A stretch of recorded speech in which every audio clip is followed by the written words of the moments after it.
Good morning class 8 Hindi grammar part 1 में आज आप पढ़ेंगे समास। समास के कितने भेद होते हैं, इनके क्या नियम हैं, इनकी क्या परिभाषा होती है, इन सब के विषय में आप इस वीडियो में पढ़ेंगे। तो सर्वप्रथम समास का क्या अर्थ होता है। समास का अर्थ होता है जो पास आकर के एक संक्षिप्त शब्द बनने को प्रक्रिया को समास कहते हैं। ठीक, समास का होता है सम मतलब समान रूप से, और आस का अर्थ होता है बैठना, और सम का एक अर्थ होता है पास। जो पूर्ण रूप से बिखरे हुए जो शब्द होते हैं, वाक्य में जो कई शब्द आते हैं, जो वाक्यों का जो शब्दों का जो विस्तार रहता है वाक्य में, उनको पास पास ला करके और एक संक्षिप्त शब्द बना देने की प्रक्रिया को ही समास कहते हैं। ठीक, ये समास है, इन्हें समास कहते हैं। समास की प्रक्रिया को संक्षिप्त जब कर देते हैं, अनेक शब्दों को मिला करके पास करके एक शब्द के रूप में परिवर्तित कर देते हैं, उन्हीं परिवर्तन को हम समास कहते हैं। उन्हीं संक्षिप्त शब्दों की प्रक्रिया को हम क्या कहते हैं, समास कहते हैं। अब समास के कितने भेद होते हैं। समास के 6 भेद होते हैं।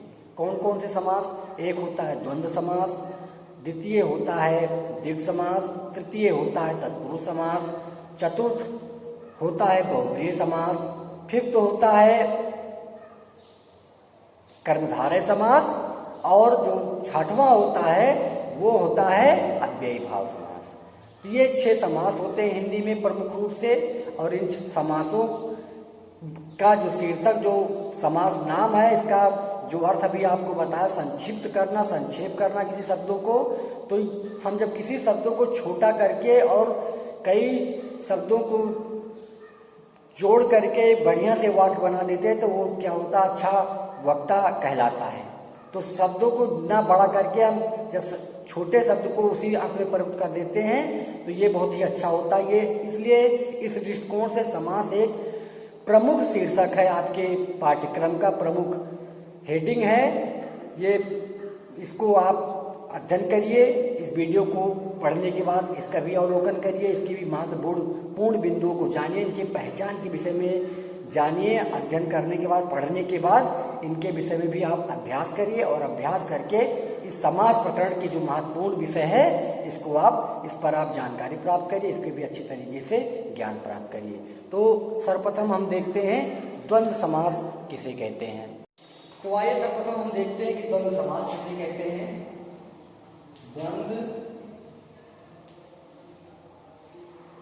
समास, ठीक, द्वंद्व समास किसे कहते हैं। इस समास की पहचान क्या होती है कि जहां पर दोनों पद प्रधान हो, यानी कि जहां पर 2 शब्द दिए रहेंगे और दोनों शब्द में से दोनों पद की प्रमुखता हो, किसी शब्द को हटाया ना जा सके, दोनों पद अपने स्थान पर विशेष हो, उन्हीं प्रक्रिया को हम क्या कहते हैं, द्वंद्व समास कहते हैं। और दूसरी पहचान इसकी है कि बीच में और शब्द हो, तथा शब्द हो, अथवा शब्द हो, या शब्द हो, वह शब्द आए जो अव्यय हो, जिसे कहते हैं, अगर लगा हो तो वहां में भी क्या होता है, द्वंद्व समास होता है। कौन कौन से शब्द अगर आ जाए तो बीच में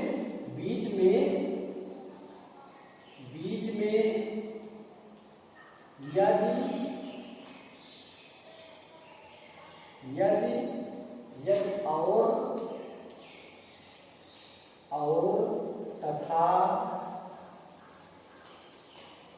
या वा अथवा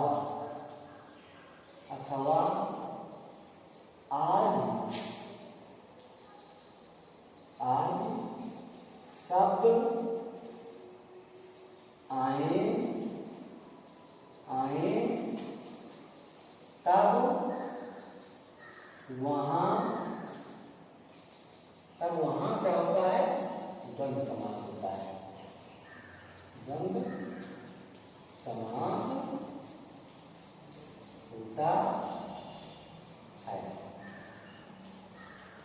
ठीक, यानी कि दोनों पद प्रधान हो, मुख्य हो, दोनों पद की अपनी विशेषता हो, पहचान हो, और बीच में और अथवा या वा तथा आदि अव्यय शब्द आए, तो वहां पर क्या हो जाता है, द्वंद्व समास हो जाता है। ये समुच्चय बोधक शब्द भी कहते हैं, 2 शब्दों को जोड़ने वाला शब्द, 2 वाक्यों को या फिर 2 शब्दों को जोड़ने वाले शब्द को ही कहते हैं समुच्चय बोधक कहते हैं। इन शब्दों को समुच्चय बोधक कहते हैं, जो दो शब्दों वाक्यों को दो शब्दों को मिलाते हैं। ठीक है, अब हम जैसे उदाहरण देख लेते हैं। अब इनकी प्रक्रिया क्या होती है? संक्षिप्तीकरण, जो शब्द के जो संक्षिप्त रूप होता है उन्हें क्या कहते हैं? इनको कहते हैं समस्त पद, ठीक है, या संक्षेप युक्त पद, ठीक। और जो विस्तार में रहते हैं, उन जब शब्दों को हम विस्तार कर देते हैं, बड़ा कर देते हैं, शब्दों को कई रूप में बांट देते हैं, वाक्य बना लेते हैं, तो उस प्रक्रिया को कहते हैं समास विग्रह या समस्त पद। समास विग्रह कहते हैं या फिर समस्त पद कहते हैं। तो यहाँ पर देखते हैं, ये समस्त पद मान लीजिए हमने लिखा समस्त पद, ठीक। यहाँ लिख लेते हैं समस्त पद, नीचे थोड़ा से, यहाँ समस्त पद, ठीक। और फिर समास विग्रह, समास विग्रह, ये समास विग्रह हो गया। अब मान लीजिए हमने लिख दिया रात दिन, रात दिन। अब इसमें हम जब इसका विग्रह करेंगे, अब ये क्या चीज, ये चिन्ह जहां पर लगा हो, आपने हिंदी विराम चिन्हों में पढ़ा होगा, इसे हम क्या कहते हैं? योजक चिन्ह कहते हैं। जो बीच में डैश करके लगा रहता है उसे कहते हैं योजक चिन्ह। और जब इसका हम विस्तार करते हैं, इसका अर्थ निकालते हैं, तो ये इसका अर्थ होता है और तथा या वा। अब जैसे शब्द है जहां पर ऐसे अवयव जहां प्रयोग करना हो उसे ही लिख देते हैं। तो ये संयोजक चिन्ह है, शब्दों को जोड़ने वाला, या वाक्यों को जोड़ने वाला शब्द है, ठीक है, ये चिन्ह है। तो यही मतलब अब जब इसको हम विग्रह करेंगे तो इसको हम शब्द में लिख लेंगे, तो इसका हो रहा है रात और दिन। तो ये समास विग्रह इसका हो जाएगा रात और दिन, ठीक। दूसरा ऐसे प्रकार से माता, योजक चिन्ह फिर लगा है, माता पिता, माता माता और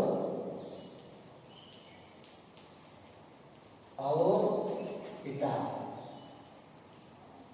माता और पिता, ठीक। ये माता हो गए, पिता हो गए। अब हमारे लिए माता भी, ये सब माता भी मुख्य है और पिता भी मुख्य होते हैं। इनकी विशेषता दोनों की होती है अपने अपना स्थान पर। रात भी मुख्य है, दिन भी मुख्य है, ठीक। रात भी आपको जीवन से हटा नहीं सकते हैं, दिन को भी अपने जीवन से हटा नहीं सकते हैं, दोनों एक सिक्के के दो पहलू हैं, ठीक है। अब ये इसी प्रकार से राजा रंग हो गया मान लीजिए, या प्रजा कर लीजिए, प्रजा कर लीजिए, ठीक। प्रजा रंग प्रजा कर लीजिए। तो राजा क्या है? राजा भी महत्वपूर्ण है। अगर राजा है तभी प्रजा है, प्रजा अगर है तभी राजा है। अगर राजा प्रजा नहीं तो राजा कैसा? अगर राजा नहीं तो प्रजा कैसी? तो दोनों का मात्र बीच में देख लेंगे, जो चिन्ह भी लगा हुआ है तो इसका विग्रह करेंगे, तो राजा और प्रजा, ठीक। दोनों शब्दों को और जोड़ रहा है और बीच में ये योजक चिन्ह और हो रहा है, पहचान बनने तो ये द्वंद्व समास है। एक और देख लेते हैं, धर्म अधर्म, ठीक। तो ये हो गया योजक चिन्ह, धर्म अधर्म हो गया। इसका विस्तार करेंगे तो हो जाएगा धर्म या अधर्म, ठीक। धर्म या अधर्म, कोई भी ये भी धर्म भी है, पृथ्वी पर है, अधर्म भी है, इसको हटाया नहीं जा सकता। गलतियां होती हैं, चाहे अनजाने में चाहे जानबूझकर, ठीक। चाहे मैं अवगत हो जाए, अवगत होकर गलती करें, चाहे अनभिज्ञ होकर की गलती करें, दोनों तरीके से ये होता है, ठीक। तो ये भी प्रमुख है धरती पर, ये भी जब इसका दमन हम कर देते हैं अधर्म पर, धर्म कहलाता है। सही मार्ग से, इन्हीं की दोनों की पहचान हो जाती है, दूसरे के योग से पहचान होती है कि धर्म क्या है, अधर्म क्या है। तो इसलिए भी दोनों महत्वपूर्ण आपस में है। अब यहाँ पर दोनों शब्द की पदों की क्या है, प्रधानता है, विशेषता है, इसलिए और बीच में क्या है, या अथवा का चिन्ह भी लग रहा है। तो इस प्रकार से दिखाई पड़ रहा है कि ये जो है द्वंद्व समास दिखाई पड़ रहा है, ये द्वंद्व समास है। ठीक, इन्हीं प्रक्रियाओं को हम क्या कहते हैं, द्वंद्व समास कहते हैं। ठीक है, जहां पर दोनों पद प्रधान हो जाए और दोनों पदों के बीच में और, तथा, या, व, अथवा, ये सब ऐसे अव्यय का यहाँ प्रयोग कर दिया जाता है, वहां पर क्या हो जाता है, द्वंद्व समास। बात समझ गए ना? बिल्कुल, ये द्वंद्व समास सरल है थोड़ा भी, आप अच्छे तरीके से इसे भी समझ सकते हैं, जहाँ और आ जाए या तथा आ जाए उसे लगा करके द्वंद्व समास को समझ सकते हैं। अब हम देख लेते हैं द्विगु समास कि द्विगु समास क्या होता है। द्विगु समास को हम देख लेते हैं। द्विगु समास क्या होता है, द्विगु समास। ठीक, अब इसकी पहचान क्या होती है, इसकी क्या पहचान होती है, इसकी पहचान होती है कि जब दोनों पद हो और दोनों पद का जो पहला पद हो संख्यावाची हो, वो संख्यावाची हो, उन्हीं प्रक्रिया को हम क्या कहते हैं, द्विगु समास कहते हैं। पहला पद संख्यावाची हो और जो दूसरा पद हो वो संज्ञा, विशेषण, सर्वनाम, क्रिया विशेषण आदि के रूप में कार्य करे, वहां पर क्या होता है, द्विगु समास होता है। हम जैसे देख लेते हैं, नवग्रह। अब ये क्या है, नव क्या है हिंदी में, ये क्या है, नव है, ये हिंदी में नव लिखा है, लेकिन जैसे गिनती में अंक में लिखते हैं तो ये हो जाता है नव। ठीक, अब इसको हम जब समास पद, ये समास पद हो गया, अब इसका हम विग्रह करेंगे, समास विग्रह करेंगे तो नव ग्रहों का समूह।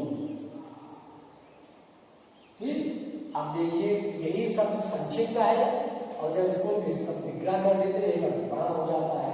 तो इन्हीं बड़े शब्दों को हम एक शब्द बना लेते हैं, छोटा शब्द बन जाता है, छोटे शब्द में बात कह देते हैं, बात सब समझ में आ जाती है। इन्हीं प्रक्रिया को समास कहते हैं। अब ये बड़ा है और ये छोटा है, अर्थ एक ही है, चाहे नवग्रह कहे चाहे नवग्रहों का समूह कही, दोनों बात देखिए। लेकिन जब छोटे में कहते हैं नवग्रह, ठीक, बस नवग्रहों का जो समूह है उसको ले आइए। तो ये अब इसकी पहचान क्या है कि हमने बताया था, जब इसका जो पद है दोनों पद, ये पहला पद हो गए, दूसरा पद हो गया, दोनों पद जुड़े हैं, ये पहला पद है, दूसरा पद है। पहला पद क्या है, संख्यावाची है, यहाँ पर आप देख रहे हैं। दूसरा क्या है, जातवाचक संज्ञा। ग्रह क्या होता है, जातवाचक संज्ञा। और जब इसको हम राहु, केतु, मंगल, बुध, इसमें जब बांटते हैं तो गतिवाचक बन जाता है। तो ये क्या है, नव, ये ग्रह है। अब ये नवग्रह क्या है, ये नव क्या है, गिनती में है, हो गया नव, और ग्रह क्या है, संज्ञा। तो ये जब पहला पद संख्यावाची आ रहा है तो यहाँ पर इसलिए क्या है, द्विगु समास। ठीक, तो इसकी पहचान आप देख रहे हैं। दूसरा पद क्या है, ग्रह संज्ञा के रूप में कार्य कर रहा है, ग्रहों का समूह संज्ञा के रूप में कार्य कर रहा है, और पहला संख्यावाची है। इस प्रकार से क्या है, द्विगु समास। ठीक है, आप देखिए दोपहर,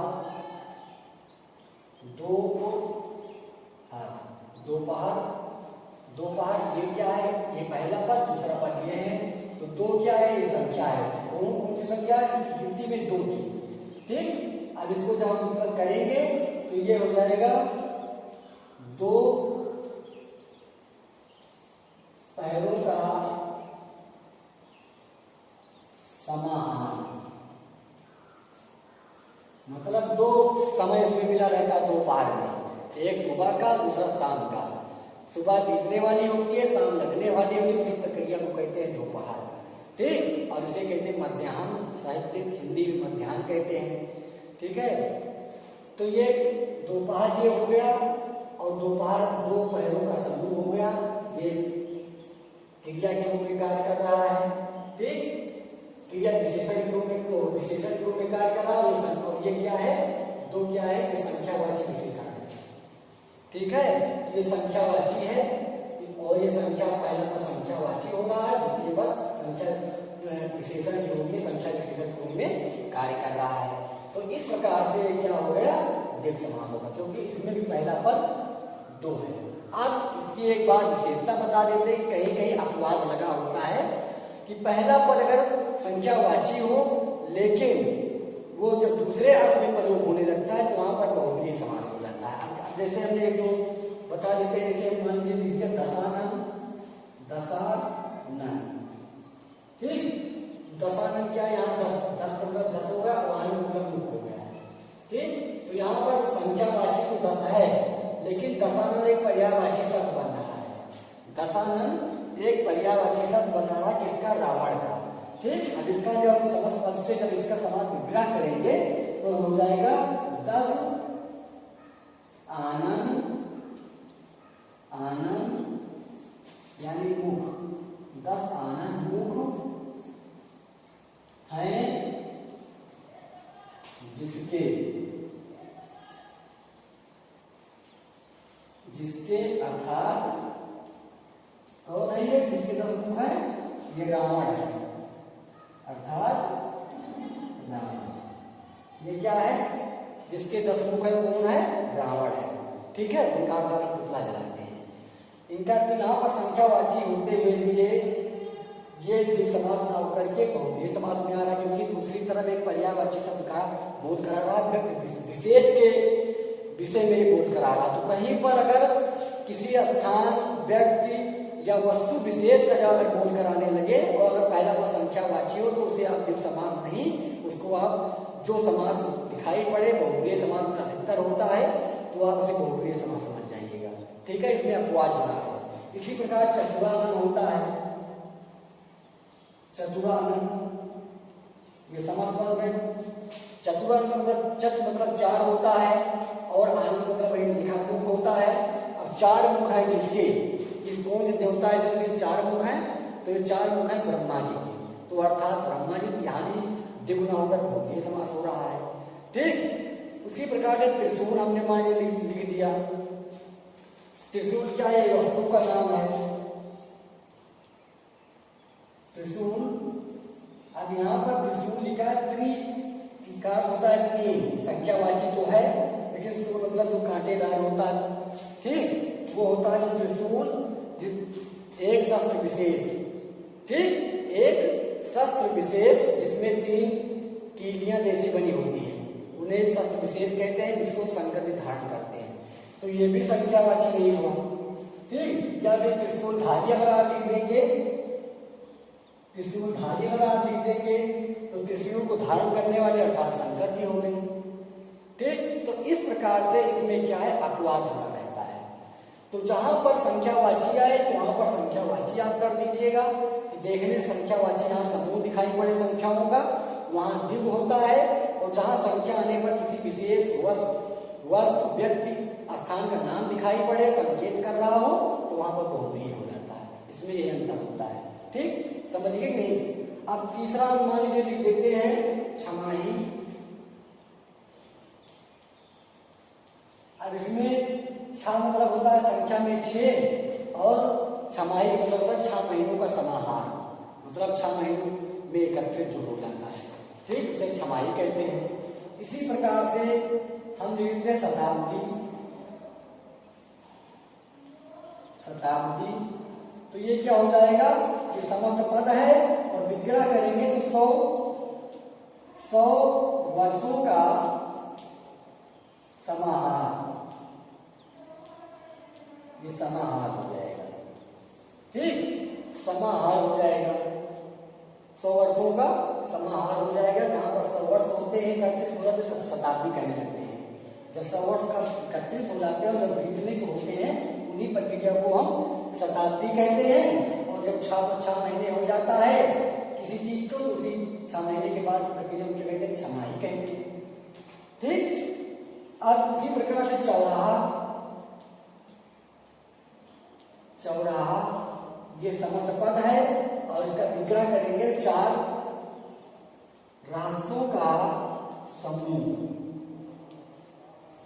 4 रास्तों का समूह, जहाँ एकत्रित चार रास्ते हों, किसी स्थान पर चारों तरफ से रास्ते चारों दिशाओं को गई हों, उन्हें चौराहा कहते हैं। तो चार रास्तों का समूह होता है, यहाँ पर चार रास्ते होते हैं। तो यहाँ पर चार गिनती में चार हो जाएगा, तो संख्यावाची हो रहा है, और रास्ता हो रहा है संज्ञा, संज्ञा के रूप में वो काय हो रहा है। यहाँ पर इस प्रकार से क्या है, द्विगु समास है। तो द्विगु समास इसी प्रकार से होता है जहाँ पर संख्यावाची हो जाए पहला पद, दूसरा पद उसी संख्याओं के रूप में या फिर संज्ञा, सर्वनाम, विशेषण, क्रिया विशेषण के रूप में और बाकी के वाक्य के रूप में कार्य करने लगे, वहां पर द्विगु समास होता है। और जब किसी विशेष व्यक्ति, स्थान या वस्तु के रूप में जब कोई संख्या रूप में रह करके भी कोई किसी व्यक्ति, वस्तु, स्थान का बोध कराता है, वहां पर बहुप्रिय हो जाता है। ये चीज दोनों में ये अंतर आप देख सकते हैं, इसके विषय में आप समझ सकते हैं। अब हम एक समास बहुप्रिय को देख लेते हैं। बहुप्रिय समास किसे कहते हैं? हम बहुप्रिय समास देखते हैं। बहुप्रिय समास क्या होता है? बहुप्रिय समास, ठीक। बहुप्रिय समास अभी आपको इसके विषय में बताया, जब पद प्रधान ना हो करके, यानी किसी भी पद की प्रधानता ना हो, पद दिया रहे, शब्द दिया रहे, दो शब्द मिलकर के एक शब्द दिया रहे, उनमें दोनों पदों को निकालिए, दोनों पदों में कोई विशेष ना हो, किसी की मुख्यता ना हो, और जब उसका विग्रह करे तो कोई तीसरे व्यक्ति, स्थान, वस्तु का बोध कराए या किसी और का हमें ज्ञान कराए, किसी और की तरफ संकेत करे, और जो संकेत में जो वस्तु, व्यक्ति, स्थान सामने आ जाए, उसका नाम वहीं पर क्या हो जाता है, बहुप्रिय समास हो जाता है। ठीक है। अब यहीं पर देखते हैं, मान लीजिए जैसे हम समस्त पद में लिखा, समस्त पद में लिखा, मान लीजिए हमने, ठीक, पद में लिखा पद, उसके बाद लिख दिया समास विग्रह, समास विग्रह कर दिया मान लीजिए। तो यहां पर समस्त पद में मान लीजिए हमने नीलकंठ, नीलकंठ, अब ये समस्त पद हो गया, एक शब्द हो गया। अब इसको विस्तार करेंगे, समास विग्रह करेंगे, तो ये आएगा नीला है कंठ जिसका, नीला है कंठ जिसका। तो यहां पर क्या हो जाएगा, नीला है कंठ जिसका, तो ये नीला किसका कंठ है, कौन से ऐसे देवता ने इसका कंठ यानी गला नीला है, ये कंठ। तो ये जब समुद्र मंथन के समय कहते हैं, तो पौराणिक किंवदंतियों के अनुसार बताया गया है, जो जातक कथाओं में, पुराणों में, इतिहास में, कि जब समुद्र मंथन हुआ तो उसमें एक बहुत भयानक विष निकला था, जिसके प्रभाव से सारे संसार नष्ट होने की संभावना होती। ठीक, अगर उसका वो गिर जाता है पृथ्वी धरातल पर, तो सारी पृथ्वी समाप्त हो सकती थी। तो वहां पर निवेदन किया गया स्वयंभू से, महादेव से, तो वो आकर के उसका पान किया, उसको पी लिए, और उनको पीने के बाद उनका क्या होगा, गला नीला होगा। तब से उनका पर्याय बन गया था नीलकंठ। तो नीला है कंठ जिसका, ये कौन कहलाते हैं, अर्थात शंकर। कौन कहलाते हैं, अर्थात शिव। तो शिव। अब यहाँ पर आपने देखा विग्रह करके कि यहाँ पर तीसरा अर्थ प्रधान हो रहा है, किसी और विषय में बोध करा रहा है, ना ये प्रधान है ना ये प्रधान हो रहा है। इसको जब तोड़ा तो कोई तीसरा व्यक्ति निकल के सामने आ रहा है, तीसरा रूप निकल के सामने आ रहा है, कोई अन्य के वो संकेत किया जा रहा है। इसलिए यहाँ पर क्या है, यहाँ पर बहुप्रिय समास हो गया। तो ये बहुप्रिय समास की पहचान होती है। ठीक है, एक हमने देख लिया, हम और देख लेते हैं खा। आप देख लीजिए लंबोदर।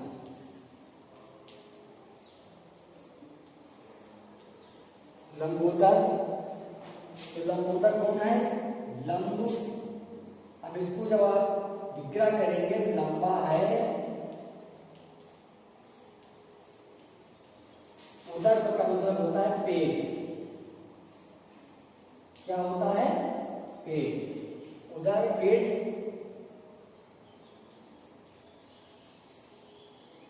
जिसका। अब कौन से ऐसे, अब आप संकेत करिए, ऐसे व्यक्ति के विषय पहचानिए, ऐसे देव देवता कोई भी हो उसके पहचानिए जिसको, जो विशेष है इसके लिए प्रसिद्ध हो, इसका पेट बड़ा हो, जो संपूर्ण संसार में या संपूर्ण देश में प्रसिद्ध हो, ऐसे देव का कौन है जिसका पेट बड़ा है। ठीक, उधर बड़ा है तो कौन है? गणेश। ये कौन है? गणेश। यहाँ पर गणेश होता है। ठीक, ये लंबोदर हो गया। तो इसका विग्रह यहाँ पर भी आप देख रहे हैं कि तीसरे अर्ध में, तीसरे स्थान पे तीसरे की ओर संकेत कर रहा है, इसलिए यहाँ पे भी क्या है? बहुब्रीहि समास है। ठीक,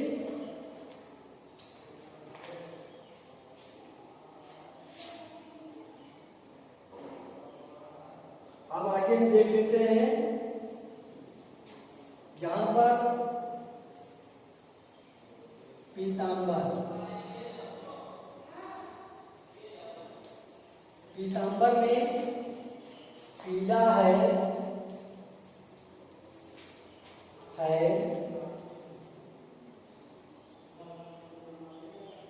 अंबर। अंबर का क्या होता है? वस्त्र होता है। पीला है वस्त्र जिसका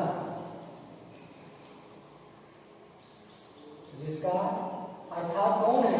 पीले वस्त्र कौन धारण करते हैं? तो ये हो जाएंगे विष्णु।